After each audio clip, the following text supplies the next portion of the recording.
Hello everyone. आज हम discuss करेंगे पंक्चुएशन, जो कि एक बहुत ही इम्पोर्टेंट टॉपिक है इंग्लिश ग्रामर में। तो चाहे वो हमारे स्कूल के एग्ज़ाम हो या कंपटीशन का एग्ज़ाम हो या हम ऑफिस में या कोई भी चीज़ हम लिख रहे हैं, तो पंक्चुएशन उसमें बहुत ही इम्पोर्टेंट एस्पेक्ट होता है, जिसको हमेशा हम उसमें गलतियां कर देते हैं। तो मेरी रिक्वेस्ट है कि वीडियो को एंड तक जरूर देखें, हम सभी एस्पेक्ट इसके डिस्कस करेंगे। और अभी तक चैनल को सब्सक्राइब नहीं किया तो please subscribe. Let us start. सबसे पहले हम देखते हैं कि पंक्चुएशन होता क्या है। पंक्चुएशन बेसिकली है कि कोई सही जगह पे सही पॉइंट लगाना या कोई मार्क लगाना अपनी राइटिंग में। अक्सर हम जब भी कोई लिखते हैं, राइटिंग करते हैं, तो हम ऐसा नहीं करते कि हम लगातार लिखते जाते हैं। उसमें हम कई तरह के मार्क्स लगाते हैं, जो इसलिए लगाते हैं कि दो सेंटेंसों को अलग अलग कर सकें। यहाँ पे हमारा सेंटेंस ख़त्म होता है, दो वर्ड्स को अलग अलग कर सकें। तो और भी कई जहाँ हम कोई बड़ी हैरानगी व्यक्त करनी हो तब भी हम कुछ मार्क्स लगाते हैं।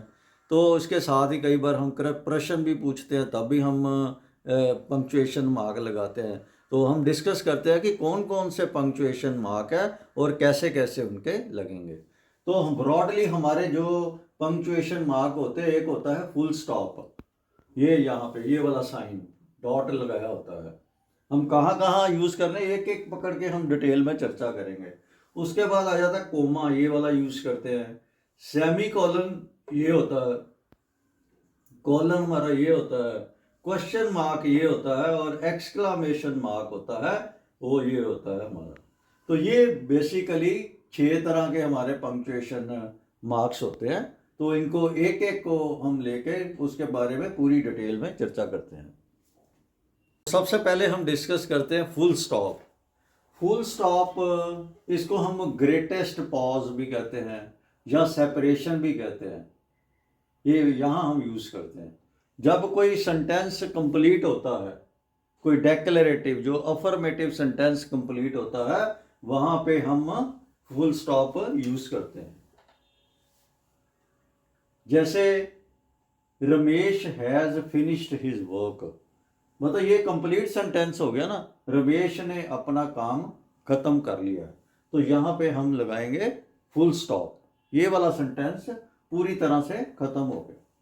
ग्रेटेस्ट पॉज, और दूसरे सेंटेंस से इसको सेपरेट करने के लिए भी करते हैं।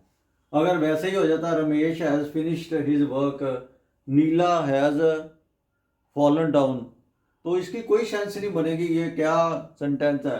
जब हम यहाँ पे फुल स्टॉप लगा देते हैं तो ये एक कंप्लीट सेंटेंस होता है, ये अलग एक बात होगी। दूसरा जो फुल स्टॉप हम यूज करते हैं वो एब्रीविएशंस में हम करते हैं।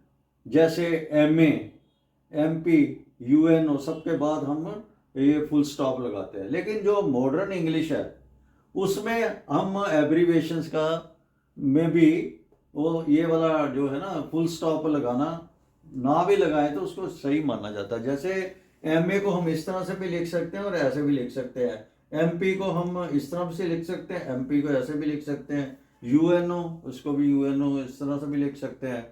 अब ये दो वर्ड देखो, मिस्टर एंड मिसिज, आजकल इसके भी आगे हम वो नहीं लगाते फुल स्टॉप, कारण कि इनको अपने आप में एक कंप्लीट जो है वो वर्ड माना जा रहा है।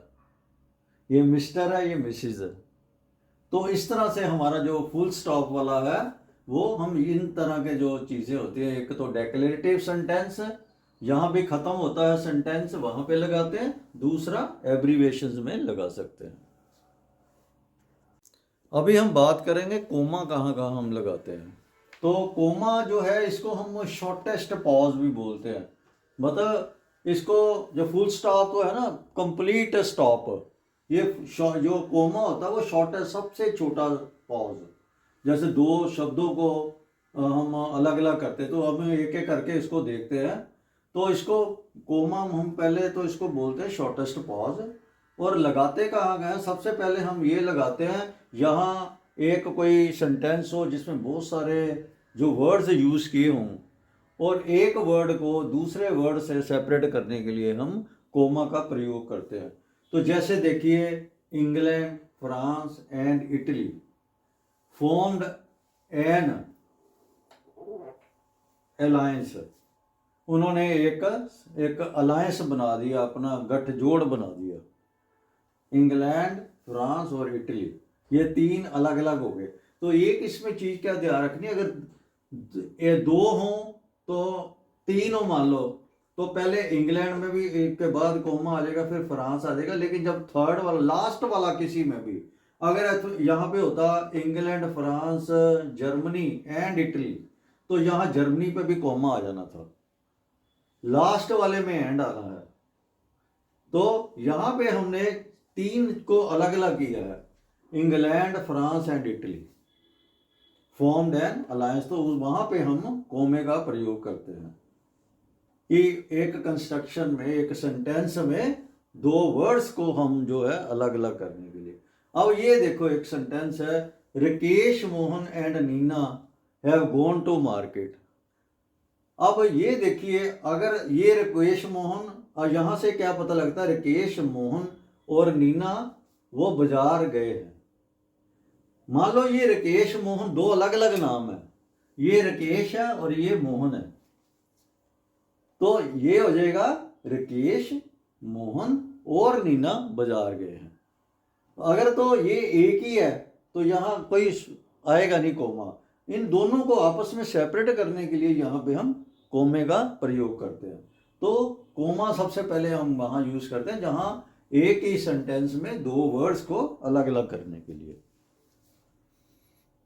कोमे का प्रयोग हम वहाँ भी करते हैं जहाँ दो वर्ड आपस में इकट्ठे यूज होते हैं और उनके बीच में एंड का प्रयोग होता है।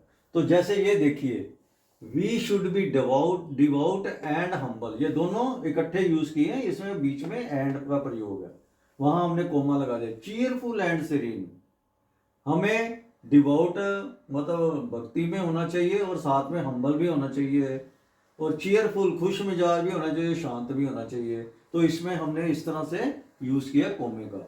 अब high and low, rich and poor, wise and foolish, मतलब सारे ऊपर या नीचे, अमीर गरीब, बुद्धिमान और मूर्ख, सब ने एक दिन मर जाना है।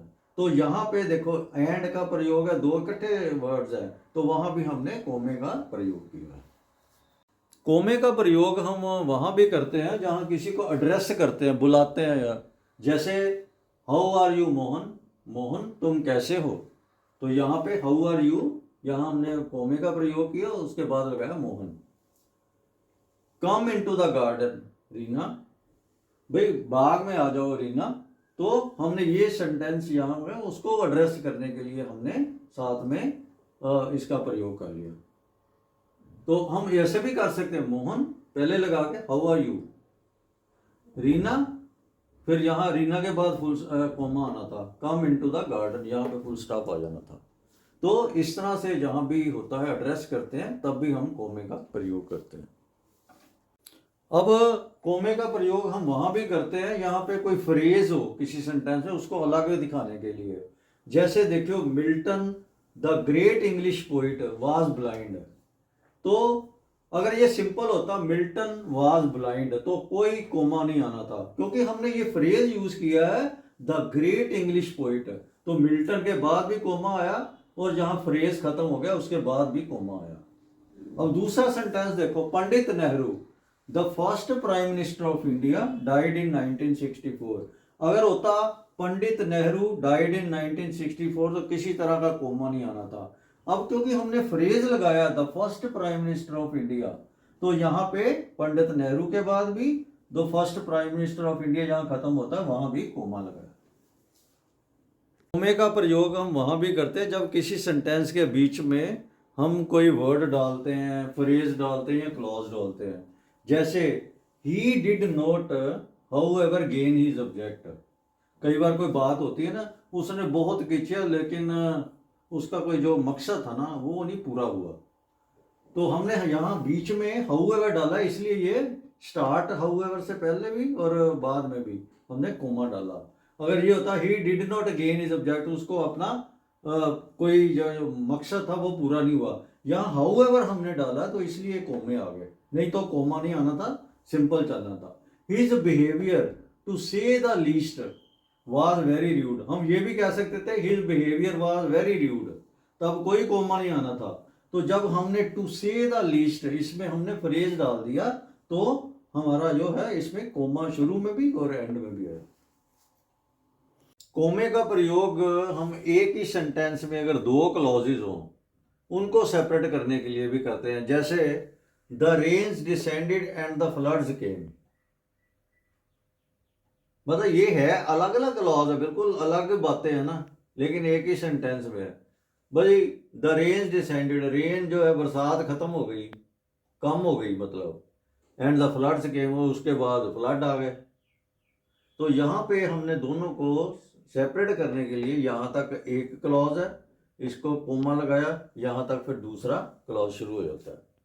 तो यहाँ एक क्लॉज खत्म होगा, वहां पे हम कोमा लगाएंगे। The way was long the wind was cold, मतलब रास्ता लंबा था और हवा चाली थी। तो ये दोनों अलग अलग क्लॉज है एक ही सेंटेंस में।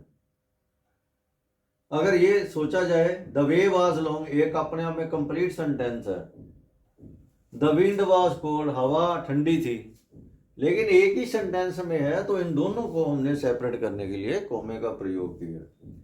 कोमे का प्रयोग हम वहां भी करते हैं जब कोई डायरेक्ट स्पीच में हम बात करते हैं, तो यहाँ पे हम कोमा लगाते हैं। जैसे ही सेड टू रमेश, उसने रमेश से कहा, वॉच द मूवी, ये डायरेक्ट स्पीच है, आपने पहले भी पढ़ा होगा कि वॉच द मूवी, फिल्म देखो। तो यहाँ ये तो हम इन्वर्टेड कोमास में रखते हैं, जिसके बारे में आगे भी हम चर्चा करेंगे। तो हम यहाँ कोमे की बात करें, सबसे पहले ही सेड टू रमेश, हाँ कोमा लगा देते हैं। फिर वॉच द मूवी, ये इन्वर्टेड कोमास में, ये डायरेक्ट है, जो एग्जैक्ट वर्ड किसी ने बोले उसको रखते हैं। कोमे का प्रयोग हम किसी वर्ड को किसी सेंटेंस में ना लिखना हो, खास करके वर्ब, तब भी हम करते हैं। तो जैसे Ram received a Parker pen, semicolon यहाँ लगा दिया, हरी अ वॉच, जहाँ तो हम लिखते हैं हरी रिसीव्ड ए वॉच, हमने रिसीव्ड जो वर्ब है वो ओमिट कर दी, हमने लिखा हरी ए वॉच। इसका भी सेम मतलब है कि हरी ने जो घड़ी प्राप्त की। ही वाज ए ब्राह्मण, सेमी कॉलन यहाँ लगा दिया, शी अ राजपूत, मतलब वो ब्राह्मण था, तो हम ये कहने के बजाय कि शी वाज ए राजपूत, हमने शी अ राजपूत, तो ये लिख दिया, इससे भी हमारा सेंटेंस कंप्लीट हो जाता है। सेमी कोलन का प्रयोग हम वहां पे करते हैं, यहाँ पे एक तो वहां करते हैं जहाँ two separate loosely related clauses, मतलब दो क्लॉजेज है किसी सेंटेंस में, मतलब आपस में रिलेटेड तो है लेकिन इतना क्लोजली रिलेटेड नहीं है, दूर से रिलेटेड है। जैसे गॉड गेव हर पीस, भगवान ने उसको शांति दी, हर लैंड रिपोज्ड, उसकी जो भूमि थी वो आपस में सबको तरीके से बट गई। तो मतलब ये कोई इतना कनेक्टेड भी नहीं है, तो है भी सेपरेट भी है क्लॉजेज। तो यहाँ पे हम सेमी कॉलन का प्रयोग कर लेते हैं एक ही सेंटेंस में दो क्लॉजेज को सेपरेट करने के लिए। टू सेपरेट मतलब जो है ना, two separate clauses of a compound sentence when they contain a comma, अगर किसी कंपाउंड सेंटेंस है बहुत बड़ा, उसमें कोमे का प्रयोग किया है, वहां भी हम सेमी कोलन का प्रयोग करते हैं। जैसे ही was a brave large hearted man, वो एक बड़ा बहादुर और बड़े विशाल हृदय का व्यक्ति था। And we all loved him, मतलब वो उसको हम क्या किया है ना, यहाँ पे हमने कोमे का प्रयोग किया था। He was a brave large hearted man, बड़ा कंपाउंड सेंटेंस है, ये भी एक सेंटेंस है, लार्ज हार्टेड मैन भी सेंटेंस हो गया, and we all loved him. तो यहाँ पे हमने पहले कोमे का प्रयोग कर लिया, अगली बार हमने ये सेमी कोलन का प्रयोग किया।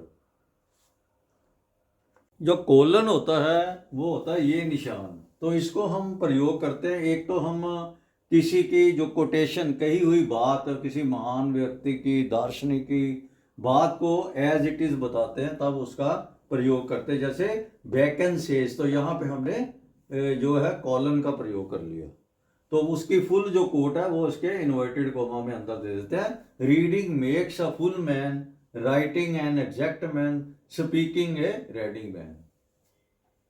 जो पढ़ाई है वो आदमी को फुल मैन बना देती है, जो लिखना जिसको आ जाता है उसको एग्जैक्ट मैन, स्पीकिंग अ रेडी मैन। ये किसी की कोट है, ये तो मैंने एक एग्जांपल दिया, किसी की भी कोट हो तो उसके पहले हम जब सेज के बाद ये एक कॉलन लगा देते हैं।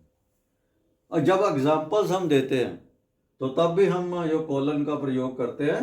The principal part of a verb in English are, English में जो प्रिंसिपल मेन जो वर्ब की पार्ट्स होते हैं वो है, यहाँ पे हमने आर ये एग्जांपल देते हैं, फिर यहाँ पे semicolon, the present tense, the past tense etcetera.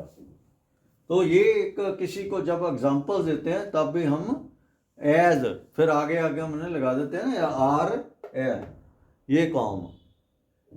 तो इसका मतलब एज ही समझो कि the principal clauses are as under, जैसे कई बार करते हैं तो वहां भी हम ये वाला जो कॉलन लगा देते हैं। ये कॉलन और सेमी कॉलन में क्या फर्क है, ये वहां पे हम ये लगा के कोमा लगाते हैं, ये उससे थोड़ा ज़्यादा जो है होता है, क्या बोलते हैं, पॉज, मतलब थोड़ा रोकना जिसको कहते हैं, वो थोड़ा हायर डिग्री का पॉज होता है। क्वेश्चन मार्क का प्रयोग हम वहां पे करते हैं जहां कोई प्रश्न पूछा जाता है, कोई क्वेश्चन किया जाता है। जैसे have you written your exercise, क्या आप अपने एक्सरसाइज कर ली है, यहाँ हमने प्रश्न पूछा है तो यहाँ पे हम साइन ऑफ इंटेरोगेशन या क्वेश्चन मार्क लगाते हैं। लेकिन अगर यही बात हम, ये है डायरेक्ट नरेशन, हमने सीधा पूछा have you written your exercise, अगर इसको इनडायरेक्ट में पूछा जाए he ask me whether I had written my exercise, तब हम क्वेश्चन मार्क नहीं लगाते कि उसने मुझे पूछा कि क्या मैंने अपनी एक्सरसाइज कर ली थी, तो इसमें हमने प्रश्न वाला प्रयोग नहीं किया। जो साइन ऑफ एक्सप्लेनेशन होता है वहाँ हम यूज़ करते हैं जहाँ कोई अचानक कोई रिएक्शन हम देते हैं, तो या किसी के लिए हम विश करते हैं भाई अच्छा इसका हो जाए, तो जैसे अलास, जब ये हम यूज़ करते हैं जब बड़ी हम दुख के साथ करते हैं। इसी के ओपोजिट हुर्रा, हुर्रा बड़ी खुशी का इजहार करते हैं, अचानक खुशी का। ओ डियर, वो यहाँ भी हम अचानक हमारा इमोशन प्रकट होता है, कोई सामने दिख जाए। What a terrible fire this is, कितनी भयंकर जो आग है, तो यहाँ भी हैरानगी हो रही है हमारी, तो एक सडन इमोशन आ रहा, बड़ी हैरान होकर कह रहे हैं। जहाँ what a beautiful sight this is, तो तब भी हम साइन ऑफ एक्सप्लेनेशन लगाते हैं। अब यहाँ विश कर रहे हैं लॉन्ग लिव द किंग, हे भगवान करे हमारे जो राजा हैं बड़ी लंबी उम्र हो उनकी। तो इन सब इमोशंस में और विश में हम साइन ऑफ एक्सप्लेनेशन लगाते हैं। इन्वर्टेड कॉमा का प्रयोग हम वहाँ पे करते हैं जहाँ किसी के कहे हुए वर्ड्स हम एग्जैक्टली बोलते हैं, बताते हैं। जैसे he said to me comma inverted comma, ये I have finish my work, कि मैंने अपना काम कर लिया है। ये उसने कहीं बात मुझको बताई थी तो मैं उसकी कही हुई बात को एज इट इज बता रहा हूँ। ही सेड टू मी, उसने मुझे कहा, आई हैव फिनिश माई वर्क, उसने मुझे कहा कि उसने कहा आई हैव फिनिश माई वर्क, मैंने अपना काम समाप्त कर लिया है। तो उसकी कही हुई जो बात है ये हम इन्वर्टेड कॉमास में रखते हैं जैसे। और हाइफन जो होता है वो डैश से थोड़ा छोटा सा ब्लैंक होता है, उसको हम हाइफन कहते हैं। ये किसी कोई वर्ड ऐसे होते हैं, वो वर्ड तो एक ही होता है लेकिन उसके पार्ट अलग अलग होते हैं, उनको कनेक्ट करने के लिए हम हाइफन का प्रयोग करते हैं। जैसे पासर बाय, मतलब पास से गुजरने वाला, तो यहाँ पे पासर के बीच में, क्योंकि पासर बाय नहीं लिखते हैं, ये इकट्ठा ही है वर्ड, इसका मतलब passer dash by hyphen by. Man of war, जिस बंदे ने लड़ाई में हिस्सा लिया हो, मैन ऑफ वार, तो यहाँ इसको कनेक्ट करने के लिए हम हाइफन दे रहे हैं। जैक ऑफ ऑल ट्रेड्स, हर चीज जिसको थोड़ी थोड़ी आती हो तो उसको कहते हैं जैक ऑफ ऑल ट्रेड्स, ये एक ही वर्ड है, तो इसको हमने इस तरह से कनेक्ट कर दिया। डैश का प्रयोग हम वहाँ करते हैं जब हम कोई मन में हमारे जो हम बात करनी चाहते हैं, हम अधूरी बात होती है, तो फिर दूसरा थॉट आ जाता है कि हम क्यों बात करें उसके बारे में। तो कई बार हम सोचते सोचते कहते हैं जैसे if my husband were alive, तो हम बात अधूरी रह गई, फिर सोचा कि क्यों बात करनी उसके बारे में, तो वहां पे हम यहाँ पे डैश लगा देते हैं। If my husband were alive but why lament the past, past के बारे में क्या अफसोस करना है, तो वहां पे भी हम जो है इसका डैश का प्रयोग करते हैं। एक कई बार ऐसे होता है कि कोई जैसे दो तीन चीजें होती हैं, हम उनके बारे में बात करें, फिर उसके बारे में आगे इकट्ठी बात कर देते हैं। कोई मतलब अलग अलग चीजें हैं, उसको रिज्यूम करने के लिए समझो, उनको इकट्ठा करने के लिए। जैसे एग्जाम्पल के तौर पे फ्रेंड्स, रिलेटिव्स, कंपेनियन, दोस्त भी, रिश्तेदार भी और साथी भी। ऑल डेजर्टेड हिम, सब ने उसका साथ छोड़ दिया। अब हम पहले ये कर रहे हैं, तीनों अलग अलग चीजें स्कैटर्ड है, इनको हमने एक ही वर्ड में इकट्ठा करना है, तो उसके पहले हमने मतलब डैश लगा दिया। मतलब इन सब के बारे में हम बात कर रहे हैं कि my friends deserted him, friends deserted him, relatives deserted him, companions deserted him. हमने कहा friends, relatives, companions all deserted him. एक बहुत ही इंपॉर्टेंट जो पंक्चुएशन होती है वो होती है अपोस्ट्रोफे। इसको इस तरह से हम लिखते हैं। ये कब प्रयोग करते हैं? जैसे किसी एक लेटर में या किसी लेटर्स में, मतलब हम क्या करते हैं, उसको कोई वर्ड जो है ना, उसके एक अल्फ़ाबेट जिसको कहते हैं वो हम छोड़ देते हैं, तो उसकी जगह पे इसका प्रयोग कर लेते हैं अपोस्ट्रोफे। जैसे डू नोट, और ये तो पूरे से पहले है डू नोट, हम ये भी करते हैं ना डोंट, आई डोंट नो, तो यहाँ पे ओ लिखने की बजाय हमने ये लगा दिया अपोस्ट्रोफे। एवर, ये पूरा अपना एक वर्ड है, तो यहाँ पे बीच मिट करके हमने अपोस्ट्रोफे लगा दिया एवर। आई हैव, ये कंप्लीट है, तो इसको छोटा करके हमने लिखना आई हैव, तो यहाँ भी हमने ऊपर अपोस्ट्रोफे लगा दिया। कई बार अपोस्ट्रोफे हम किसी जो लेटर्स होते हैं या फिगर्स होते हैं, उनको एक से ज़्यादा हो उनको दर्शाने के लिए इसका प्रयोग करते हैं। जैसे एड 2 5s एंड 4 2s, 2 पाँचे और 4 दुएस, मतलब 2, इनको ऐड करो। तो जैसे इसका मतलब 2 5s, 5 है ना, 2, इसको 2 बार और 2 को 4 बार ऐड करो। ये तो हमारे क्या हुए, 2 हो गए, ये हो गए हमारे फिगर्स। अब लेटर क्या हो गए, आई है, टी है। अब एक से ज्यादा आईज दिखाने, आईज एक से ज्यादा, टीज मतलब एक से ज्यादा टी। अभी हम देखेंगे कि जो कैपिटल लेटर्स आते हैं वो कहाँ कहाँ आते हैं। तो जैसे कैपिटल तो आप जानते ही, जैसे जिसको बड़ी ए बोलते हैं, भी बड़े लेटर्स, जो एक स्मॉल लेटर्स होते हैं, एक कैपिटल होते हैं बड़े वाले और स्मॉल होते हैं छोटे वाले। तो सबसे पहले हम उसका प्रयोग करते हैं, जब भी हम कोई सेंटेंस शुरू करते हैं तो वहाँ पे हम कैपिटल लेटर लगाते हैं। जैसे H, he is writing a letter, तो यहाँ पे हमने छोटा नहीं लगाना, हमने बड़ा लगाना, ठीक है। बाकी सारे हमारे छोटे चल रहे हैं ना लेटर, तो यहाँ पे बड़ा आ जाएगा क्योंकि यहाँ से सेंटेंस से शुरू हो रहा है, he is writing a letter. अब फुल स्टॉप, ये हमारा सेंटेंस खत्म हो गया। फिर नई लाइन जो शुरू करनी है तो वहां पे फिर से कैपिटल से शुरू हुआ, he is writing a letter, सारा ये देखो छोटा चल रहा है। अब यहाँ फुल स्टॉप आ गया, फिर नया सेंटेंस शुरू हो रहा है, तो वहां फिर से कैपिटल आ गया, she is reading a book, वो किताब पढ़ रही है। क्योंकि ये नया सेंटेंस शुरू हो गया, तो वहां भी हमने कैपिटल लेटर से शुरू करना है।